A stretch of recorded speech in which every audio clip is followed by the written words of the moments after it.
We're on. This is our first one. This is Semantics Part 1, or any other name we decide to choose. Myself, I'm Rhys. I've got Darby, Centra. And Jelly Tupek. you. How are we feeling? We're actually recording, remember that. Yeah, I'm doing pretty good. Very excited with the concept of getting out what we've got to say with our guests. Yep. Darby's looking at me. Kind of your turn to talk. I feel like I just need to be prompted. Okay. That's all. I don't know whether is that our introduction? We're recording now. Okay. Just remember that we can edit this. It's okay. We can cut things out, right? Like the edit team says yeah, sure, why not? Okay, cool. It's all a learning experience. You know, we're new to this. We've never done this before. Well, actually, in grade 6. In grade 6, yeah. I'm pretty good at radio. I've spoken to a radio microphone in grade 6. I've spent a lot of time listening to radio, so that would make me quite a professional then as well. Professional listener. There you go. Wonderful. I also spend a lot of time talking, so I'm a professional talker. And between the three of us, we will unite our powers of Grayskull and we will charge ahead. Rhys, why don't you start off with telling the audience who we are? Who we are. Okay.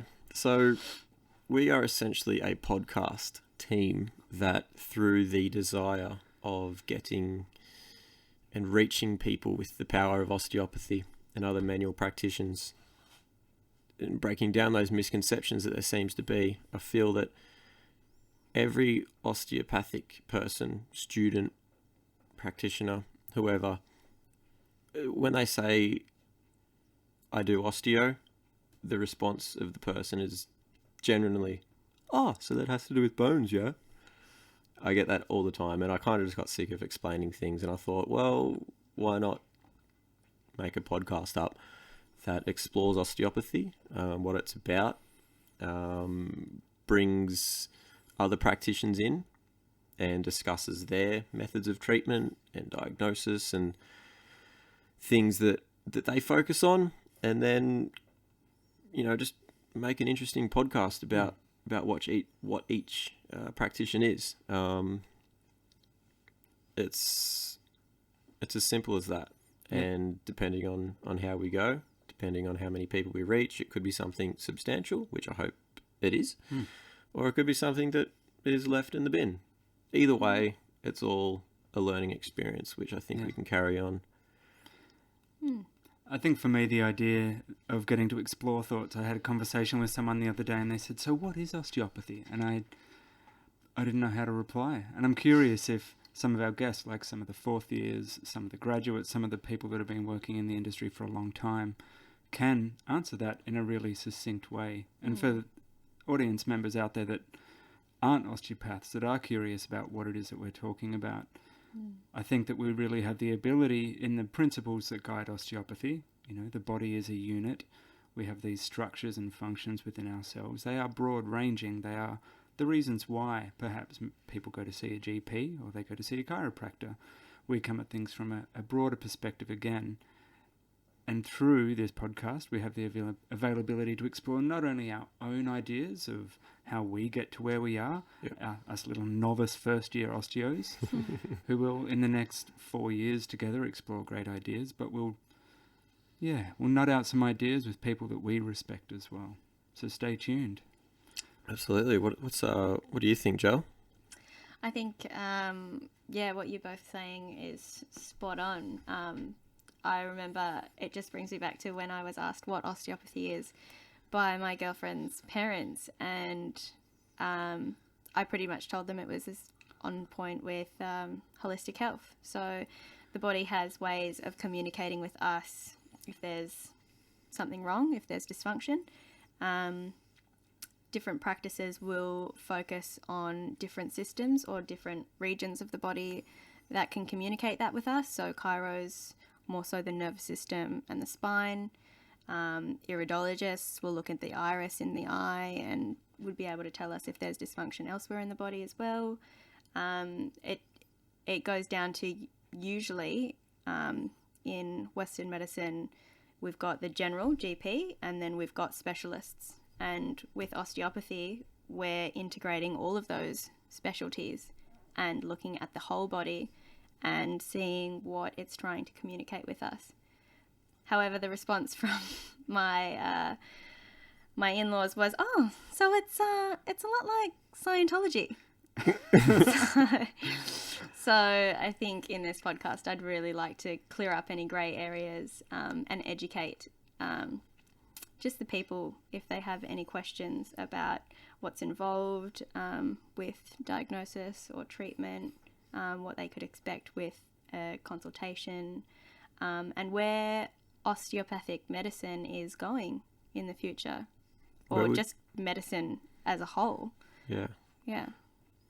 Here's a question to throw about. Where would each of you like to see osteo be taken?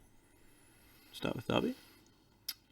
I think I've still got a long way to look into where osteopathy is. Mm-hmm. Off air, we were just having the conversation of, does it mean for the next 5 years, whilst we go through learning more and then practicing with people, that at the end we spend the rest of our practicing careers in fluoro-lit offices, one-on-one, treating people who are presenting as injured or with certain pathologies. And for me, that's a reality that I find quite intimidating. That's not necessarily the way I want to work things. And Jelly was talking about integrative practices that exist within Byron Shire where we are.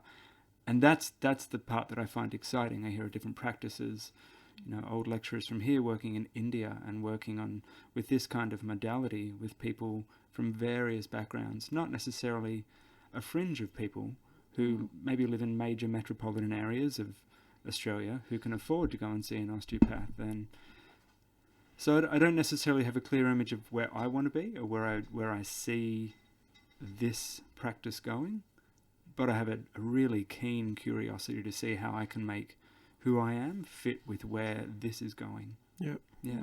What about you, Jelly? I think in the grand scheme of things, I tend to forget that I'm studying osteopathy and really just see myself as a med student. I've known... Which is somewhat controversial as well to call us a med student, and Absolutely. the fact that we leave with a DR in front of our names. Complimentary, I believe, but nonetheless. Well, this is what I'm hoping to change in the world's perspective of health and medicine, is that if students like us have as much a passion or a desire to heal the sick and wounded, why aren't they doctors? If they're going through a 5-year degree to learn about the human body, its systems, its anatomy, its physiology, the pharmacology involved and the pathophysiology involved to that extent, that to me is learning medicine. We're learning to heal. Mm-hmm. Which I feel those units that you just mentioned, I'd be very hard pressed to find people that are knowledgeable of osteopathy, that we actually do learn those. We do get taught those units, and we do go in very deep detail with pathophysiology. And there's, I think 9 or 10 units about clinical diagnosis from an osteopathic point of view. But nonetheless, you're still using the principles that you've learnt from physiology, anatomy, neuroscience, advanced visceral anatomy, pathophysiology, and you're kind of combining all those and then looking at things through an osteopathic point of view. Yeah. And I think it sort of needs to be made clear as well that when we say being seen from an osteopathic point of view, it really just means holistic. We're looking at it through a lens that looks at the human body not only as a physical container or a physical machine or mechanism, but the fact that it's been split also into physical systems, the nervous system, the respiratory, circulatory, it's got arthroidal joints, it's got musculature and so on, but it's also got a mental component and an emotional component, and we as beings interact socially with our families and our workplaces, and we've also got philosophies and ideas and spirits, and I think that that's something that also needs to be considered when we say from an osteopathic point of view, it really just means a very broad perspective on the human body as a unit, as a whole. And I know myself just through, talking with you and sort of knowing you since we first met in Osteo 1, that you do cover this. You do hold a very spiritual emphasis on your life as a whole. And, myself, not so much. But not because I don't think that spirits and all those things aren't around. I just don't know much about them to let them be such an influence in my life. But there's other things that I think are very encompassing, and some things that do influence my life. And it's that individuality that each student of whichever, I think we sort of carry on with us as well. Yeah. Into what we do. So what was it, Rhys, that brought you here, that brought you to Lismore, that brought you to an osteopathy degree, that brought you to a commitment for the next 5 years to be able to do this? Well, I kind of got sick of working really boring jobs that didn't really give me anything, and I kind of exhausted every other avenue for what I wanted to do. When I was in high school, my dream was to get into the Defence Force as an electronics technician in the Navy, and then found out that I was carrying this condition called keratoconus disease, which affects the eye. Therefore, my sight, although was good enough and met the standards, they saw me as a liability, so I was denied. And I tried to get into the Defence Force just through sheer ignorance, and I just didn't want to accept that I couldn't do the thing that I really wanted to do. Another 2 times I got knocked back 2 times, so I kind of went through a phase of, okay, what do I want to do?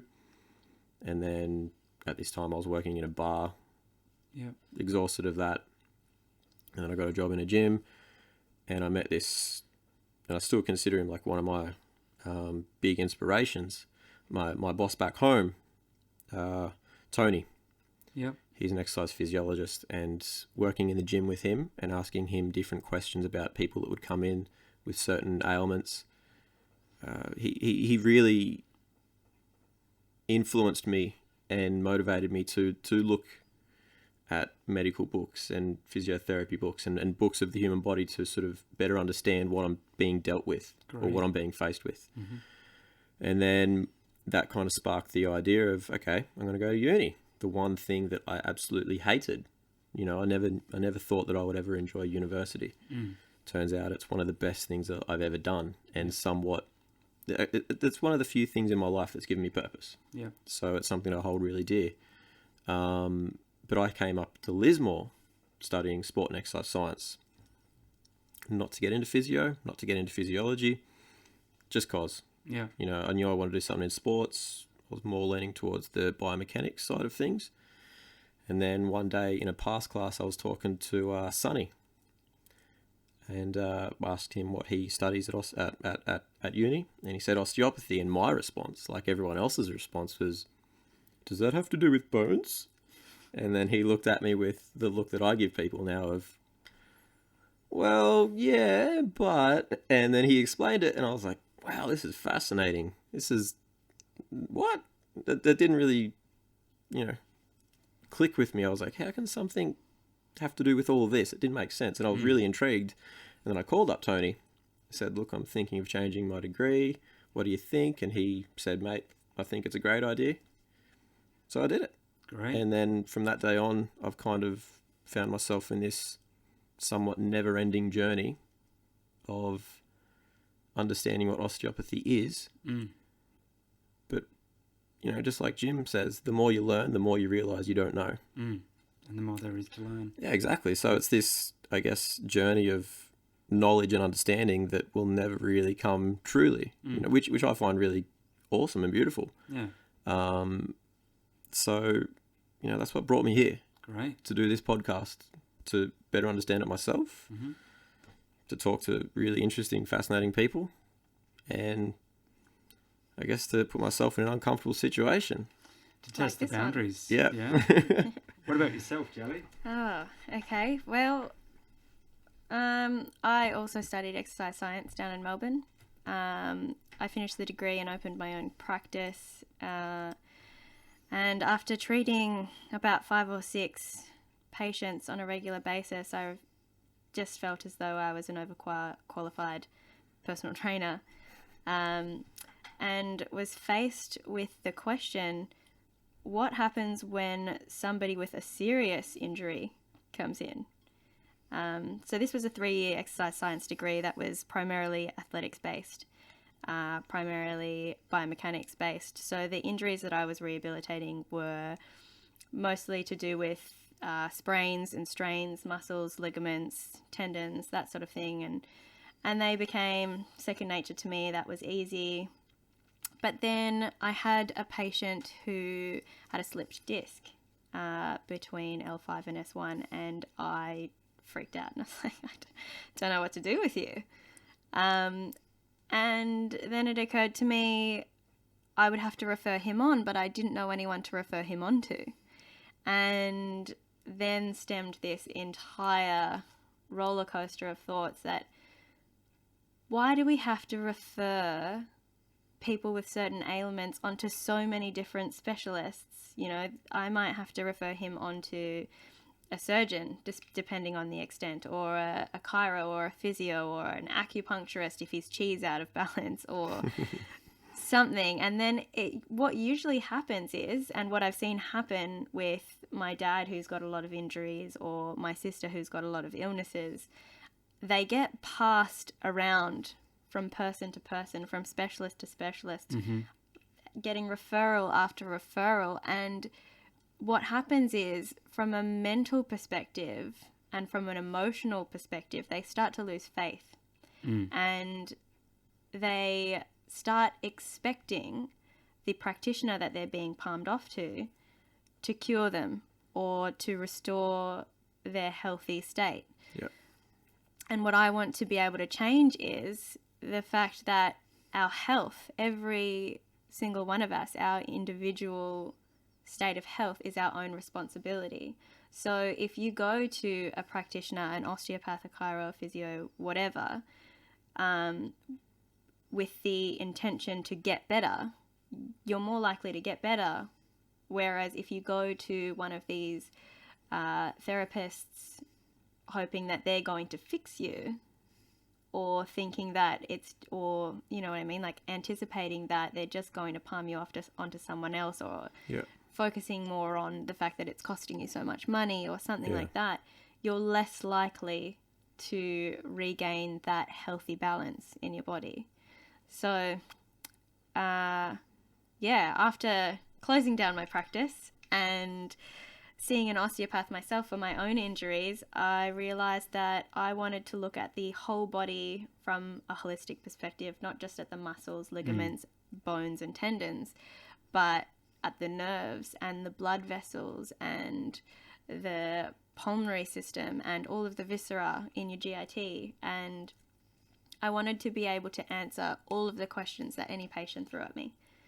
And I think that that's really important in any kind of healthcare practitioner, to be able to have a broad scope of practice. And if not, if you're a real specialist, say like an oncologist who knows cancer through and through, then to be able to work in a multidisciplinary team, not just in a hospital, but perhaps in a facility or a super clinic or a health lodge or a retreat of some kind, where one person only needs to go to one place to find all the help that they need.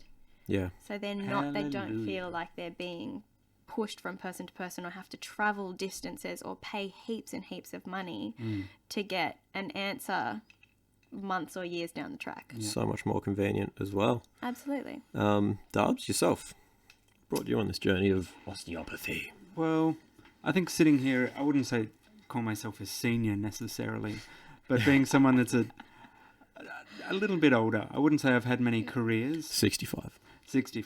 Oh, not quite. I never came at this from a perspective of, this will be the outcome that I'll have. I got to 36. I'd been working in outdoor education, working with youth at risk, working most of the time as a nomad for the past, 5 to 10 years, and had picked up kahuna bodywork along the way, or it came to me, a much more spiritual approach to working with bodies, not necessarily anatomically driven. What's kahuna bodywork? So ancient Hawaiian massage, one that comes from many varied long lineages from Hawaii. And in the Right. 70s, all of these modalities from around the world, like Tai Chi, kahuna, all entered the consciousness of the West. And some of my teachers have been able to pass down different lineage of how to work with the body more intuitively than anatomically. So I've been doing that for a few years. A lot of people describe it as like a martial art. It's a whole body massage, but I'd never had any kind of scientific training to understand what was going on. Great effects that I couldn't validate. Clients that were over the moon with some of the results. But if a client had said to me, I've injured my right knee, and then gave me some detail, I wouldn't necessarily know what that detail meant. I would just know how to avoid it, and then work on the entire body to assist the body to be able to make itself feel better, not necessarily to heal it. And I knew I couldn't do this forever. It's very physical, and I'd always joked, at some point my partner will want a Range Rover. So I let that motivate me for a while in a very comical, whatever way. Osteopaths get paid a fortune. I still don't know whether that's true. So I looked into this course, and a few people really encouraged me to get into it. And mostly because it is the unknown. I'd been working in a realm that trusted that the unknown is great. I wouldn't say I've had an aversion to Western science, but I wouldn't say I go to a GP a lot. Yeah. And so osteopathy just keeps providing for me this course. My lecturers, the people around me keep providing these possibilities for learning.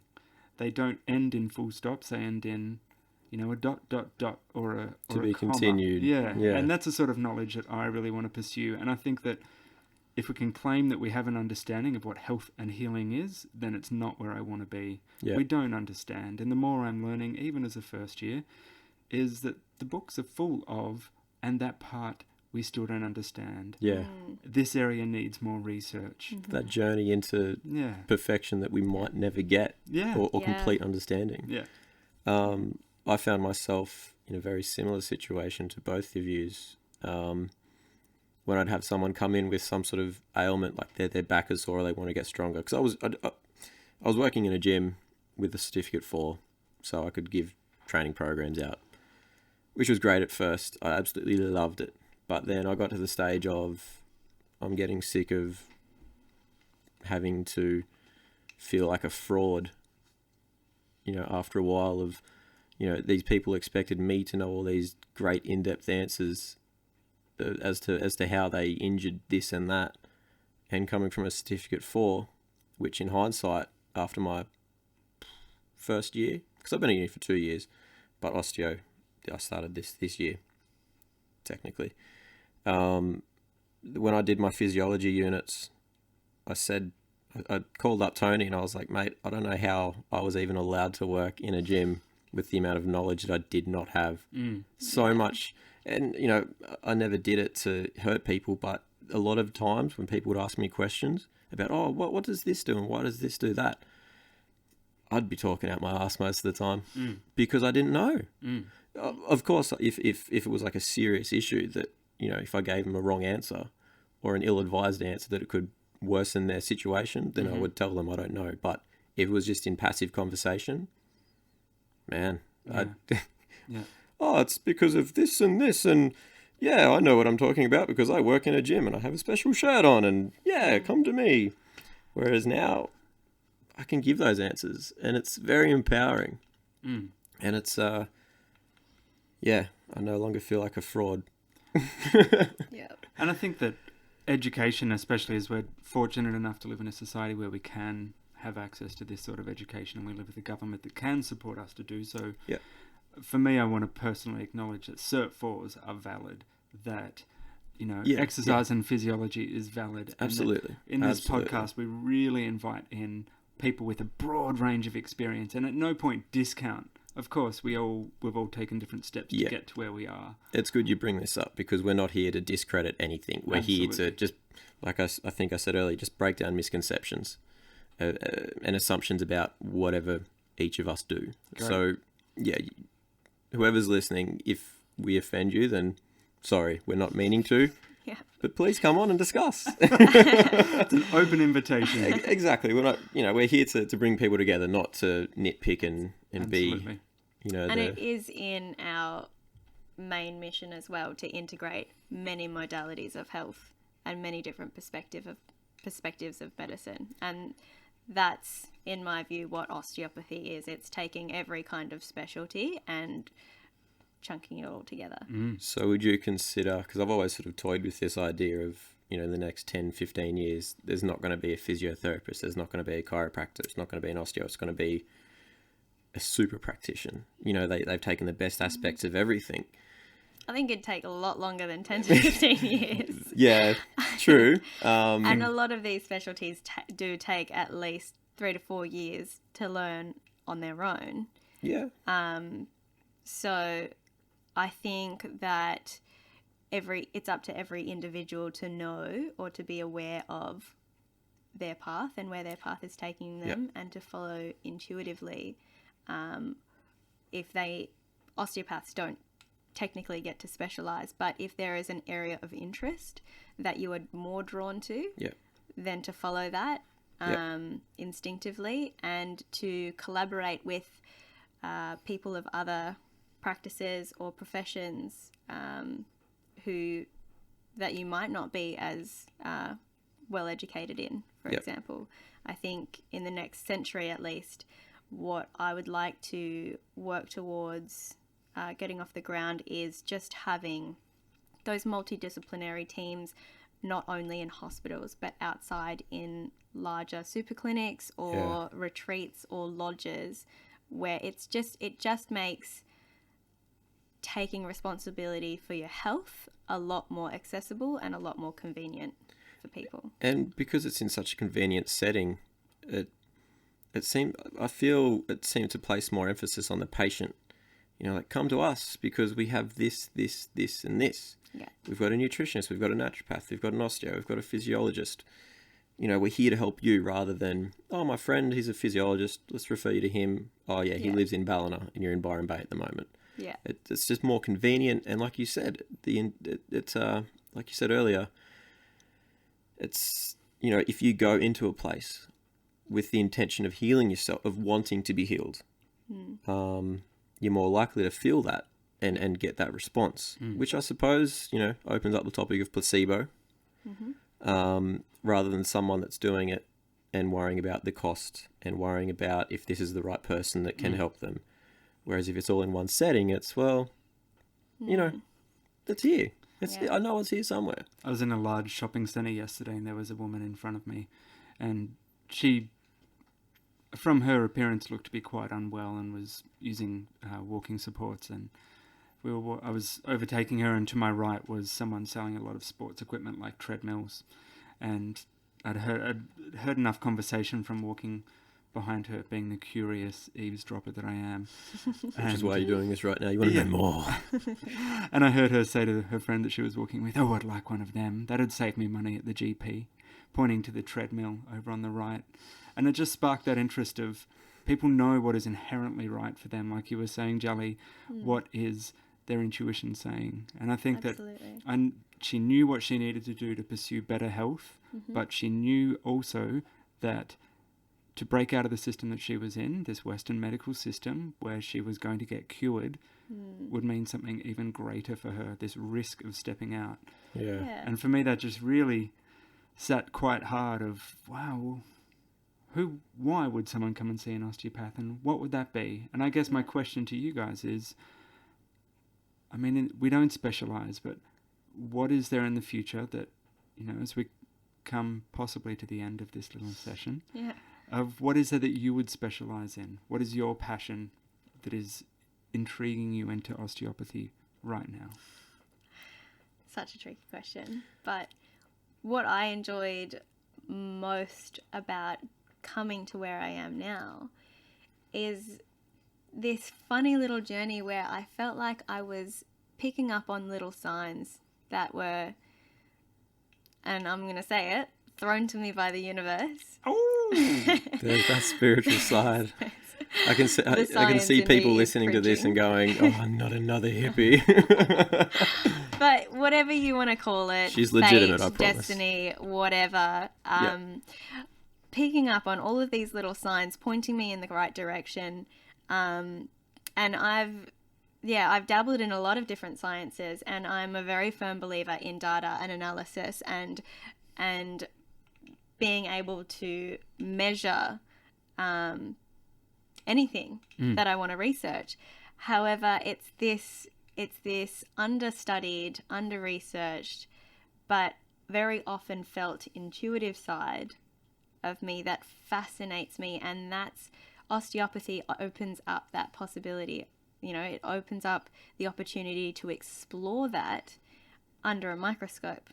Not in the sense that it's going to be explored super closely, but in the sense that we're going to be able to bridge the gap between science of what we know and the spirituality of what we don't know. So from a very young age, I was telling Darby earlier that I had always been drawn to the human body, and I was always fascinated by, you know, all of the different muscles and the mechanics and the pulley systems and that sort of thing in the body. And I'm well adept at learning and remembering things like medical terminology and a lot of long words. It's just something that I was gifted with. And so I was always very skeptical about anything that might have been hippy trippy or anything that was I considered invalid because it wasn't proven by science until I had my own spiritual experiences. And I know that I'm only just speaking from experience, but I did, however, then start to see things like clairvoyance or psychics or tarot card readers, I Ching readers from so many different cultures and so many different places around the world who all had the one, you know, goal in mind. Yeah. And it's sort of just like all of the practitioners that have studied medicine, we all have the same one goal in mind. Yeah. It's just health And to help and that wellness person. and to help a person. Yeah. And it's for me, it's just on par with wanting to know why we're here. Yeah. Your life path. There's a reason why we've all been put here. We all have been assigned little jobs. Yeah. We've all been gifted with different talents. And it's just a matter of trusting those talents and those gifts that we've been given and the experiences that we've been given and the people that we've, you know, been lucky to meet or fortunate to meet. And just using our intuition and our senses a little bit more than what we have in the past. Yeah. Great. Nicely put. Thanks.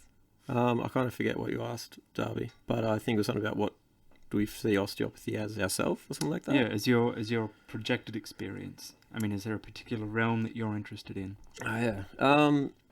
Well, I've never really wanted to be just an osteopath or just this and that. The reason I like the idea of a super practitioner is because that's kind of an aspiration. You know, I want to take things that naturopaths do. I want to incorporate things that chiros do, that physiologists do. You know, because I feel, now no offense to anyone that just wants to be an osteo and focus solely on that. That's up to you. Great. You'll probably be a fantastic practitioner. But myself, I want to get the best aspects of things that interest me and incorporate that into my practitioner. I feel that just suits me better because I don't want to be limited to just doing one thing or not doing a thing because it doesn't fall under the osteopathy flag or umbrella. So that's where I want to take osteo for myself. I want to take it there, but you know what? I also have had thoughts about doing sonography or radiography when I finish this degree. Exercise physiology as well. Like there's so many things that I feel as I get closer and closer to the end of this degree, and I've got 4 years left of this. As each year passes, my intention is to narrow things down to a more specific goal so that when I do finish, I will then move on from that But right now, I'm just I guess I'm a bucket. I'm sort of catching all these things that interest me, and it's filling up this bucket with all these different things, and then as I go on, I'll sort of start yes or no, or keep that, or don't worry about that, or this is similar to that. To me, it's just I'm just absorbing everything, and not really specifying, or not really being too picky or choosy with what enters my osteopathy education. I'm completely open to everything. Like I said earlier with jelly, I don't discredit anything really. Like the spiritual side of things. It's just I don't have enough understanding of it. It's very stupid to discredit and say no to things that you have no idea about. Absolutely. And I think that's the fundamental of science. And I remember learning that in grade 9 that scientists will always try to disprove a hypothesis rather than prove a hypothesis. Yeah. So if you cannot disprove the fact that a spirit exists or an aura exists or something like that, then it's sort of the same as saying you're innocent until found guilty. Yep. Give us a reason to not believe rather than give me a reason to believe. Yeah. Always keep your mind open and yeah. What about yourself, Dubs? Well, for me, there's just endless possibility. Much like you two have been saying, I'm fascinated by things like palliative osteopathy. How do we encourage people to die well, and not necessarily in the medical world? How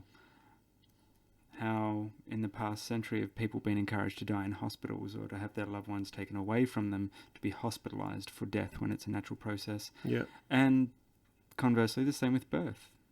Pediatric osteopathy. Things like that really fascinate me. Yep.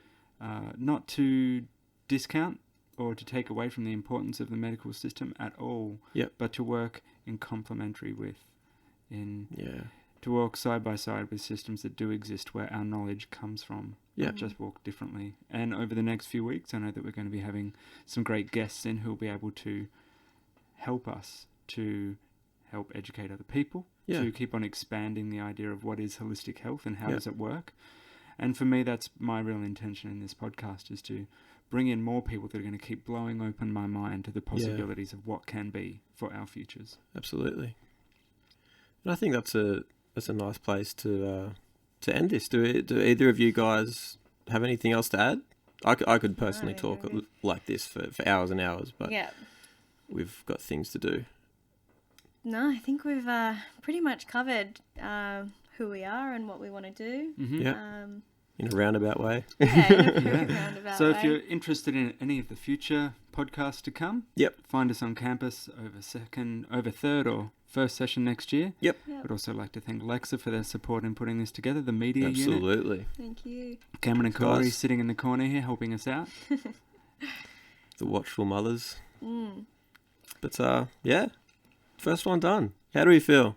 Great. Yeah, good. My ears hurt from these headphones. All right, guys. That's been the first podcast for Semantics, or whichever other name we decide to use. But next week, we might be by ourselves again, or we might have Karen Junge. Who knows? But we've got many guests. Possibilities are endless. Possibilities are endless. Thank you for listening. And, bye. Take care. Stay up.